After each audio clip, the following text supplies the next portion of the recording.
Hi, I'm Lisa, Love and Marriage Guide, and today I wanted to talk to you about, um, I don't know how you would say it, but I think maybe I'll come up with a title later.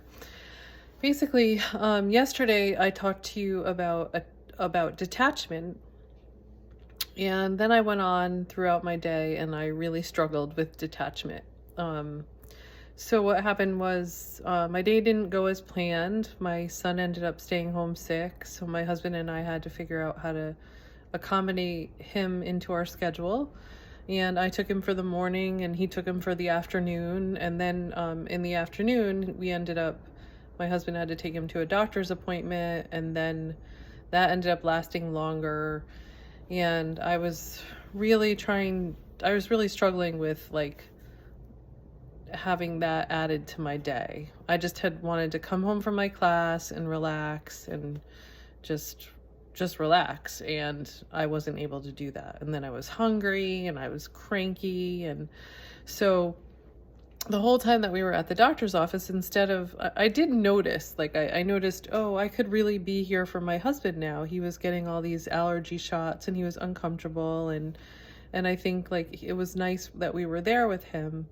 But instead, I was angry because I was there and I was on my phone. I mean, I was there for him a little bit, but then I got caught up into this anger and resentment, and then I was just on my phone and being resistant to being there. And afterwards, I kind of felt bad about that. And I just kept holding on to that, but I didn't realize I was doing that. So anyway, on the ride home in the car, my son said to me, Mom, sometimes I really have trouble, like when I feel like I did something wrong, I really have trouble letting it go. I just keep thinking about it and thinking about it, and it's really hard for me to let it go.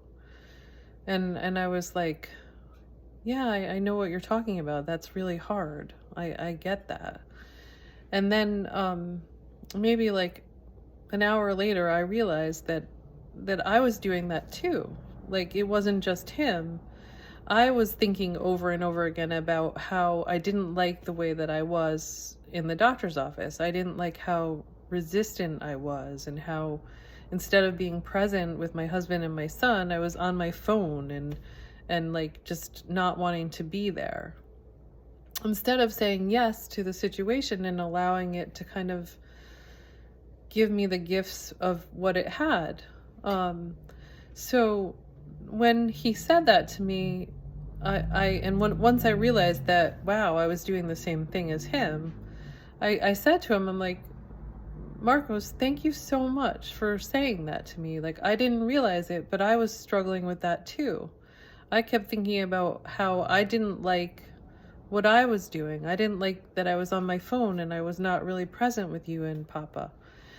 And I just kept thinking about that, and it was making me feel bad. And then it was just making me like irritable.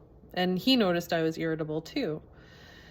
So, but once I realized the gift of that situation, and that even though I didn't like how I acted in that situation, I had this little angel who was reminding me and telling me, this is what I see with you, and it's okay.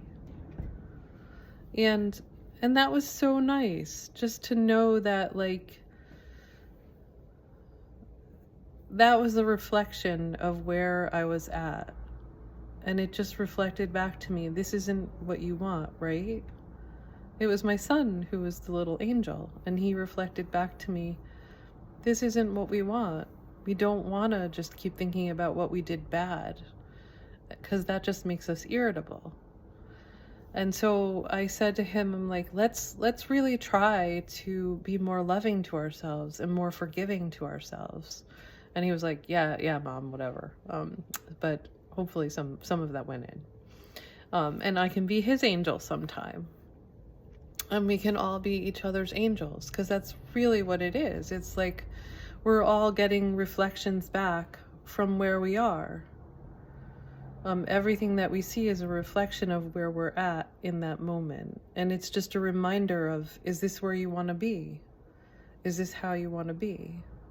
But it's gentle and it's loving. as long as we're listening. So if you like this video, please subscribe to my channel.